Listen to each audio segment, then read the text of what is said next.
Welcome students. अब देखिए मैं आप लोगों को एंगल ऑफ फ्रिक्शन के बारे में बताऊंगा। ठीक है, बहुत ही इंपॉर्टेंट टॉपिक है। इस क्वेश्चन को ध्यान से तैयार कर लीजिए एग्जाम के पर्पस के लिए। Define angle of friction, reduce deduce it's relation with coefficient of friction. ठीक है, पहले हम लोग एंगल ऑफ फ्रिक्शन क्या है ये समझेंगे, उसके बाद हम लोग एंगल ऑफ फ्रिक्शन और कोफिशिएंट ऑफ फ्रिक्शन के बीच में क्या रिलेशन है इसे भी समझेंगे। ठीक है, तो देखिए एक एक करके समझते हैं। एंगल ऑफ फ्रिक्शन कहने का मतलब ये है कि द एंगल ऑफ फ्रिक्शन में be defined as the angle which the resultant of the limiting friction and normal reaction. Normal reaction और लिमिटिंग फ्रिक्शन, इन दोनों के बीच का रिजल्टेंट जो एंगल बनाता है किसके साथ में, makes with the normal reaction. Normal reaction के साथ में जो एंगल बनाता है उसी एंगल को ही हम लोग कहते हैं एंगल ऑफ फ्रिक्शन। बात समझ में आ रही है? तो देखिए इस फिगर से डेफिनेशन को समझने की कोशिश करते हैं। यहाँ पर एक सरफेस है जिसके ऊपर एक ब्लॉक रखा हुआ है, ये ब्लॉक रखा हुआ है। ठीक है, इसका एक वेट नीचे की तरफ को काम कर रहा है, दूसरा फोर्स न्यूटन्स थर्ड लॉ के according equal and opposite reaction force ऊपर की तरफ को काम कर रहा है। ठीक है, ये बात समझ में आ रही है।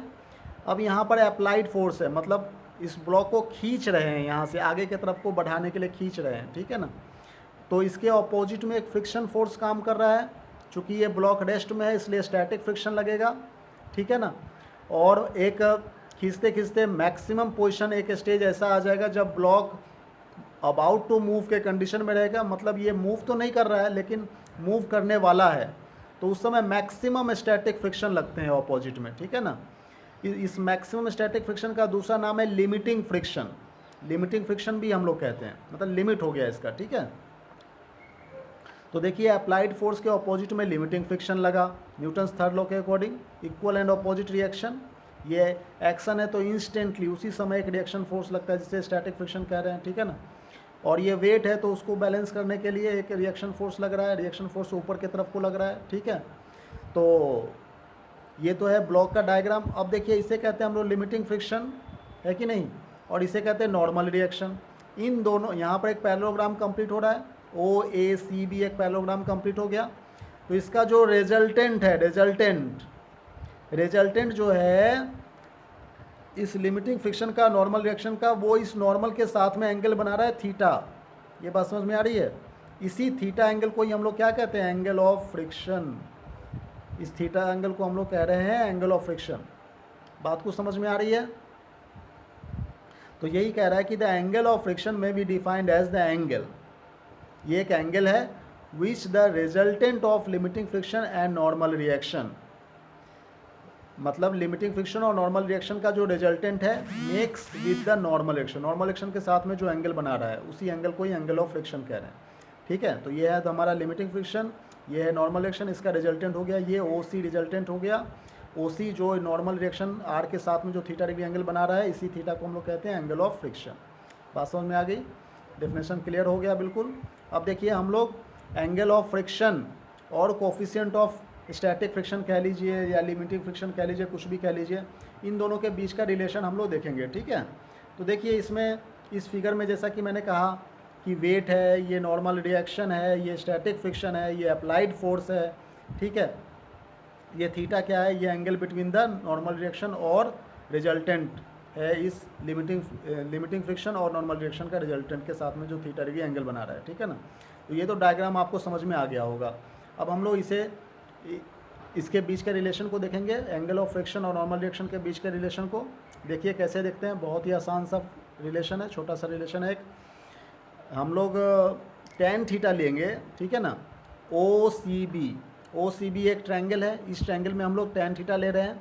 टेन थीटा कहने का मतलब क्या होता है, परपेंडिकुलर अपॉन ये रहा पर, देखो ये एंगल है, एंगल का अपोजिट वाला हमेशा परपेंडिकुलर होता है। ठीक है ना, तो ये हो गया परपेंडिकुलर, और ये बेस ओ बी बेस है, तो परपेंडिकुलर अपॉन बेस, ये तो हाइपोटेन्यूज दिख ही रहा है। ठीक है ना, तो परपेंडिकुलर अपॉन बेस को ही तो हम लोग टेन थीटा से रिप्रेजेंट करते हैं। टेन थीटा का फॉर्मूला ट्रिग्नोमेट्री में क्या पढ़े थे, परपेंडिकुलर अपॉन बेस, है ना।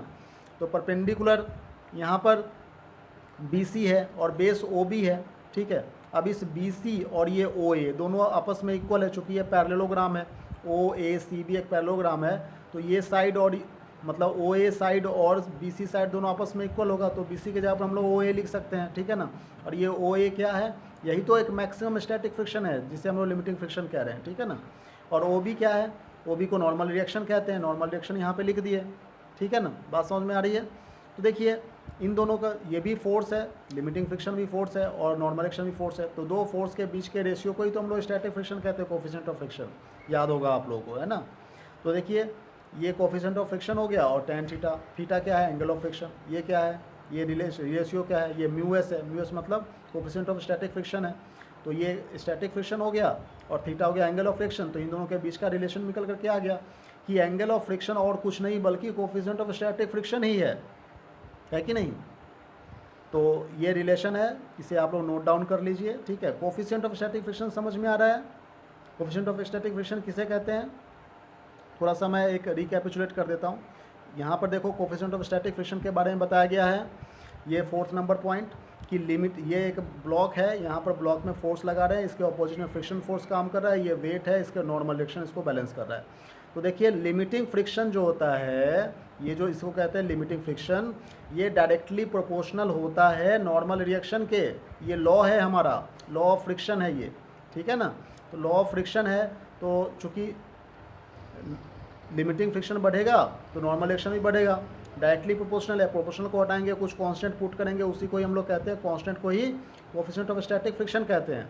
तो देखिए ये क्या है, रेशियो है, दो फोर्स का रेशियो है, लिमिटिंग फ्रिक्शन और नॉर्मल रिएक्शन का रेशियो को ही हम लोग कोफिशिएंट ऑफ स्टैटिक फ्रिक्शन कह रहे हैं। बात समझ में आ रही है ना। तो जब भी पूछा जाए कोफिशिएंट ऑफ स्टैटिक फ्रिक्शन क्या है, तो आप बताएंगे लिमिटिंग फ्रिक्शन नॉर्मल रिएक्शन का रेशियो। तो यही तो यहाँ पे किया गया था।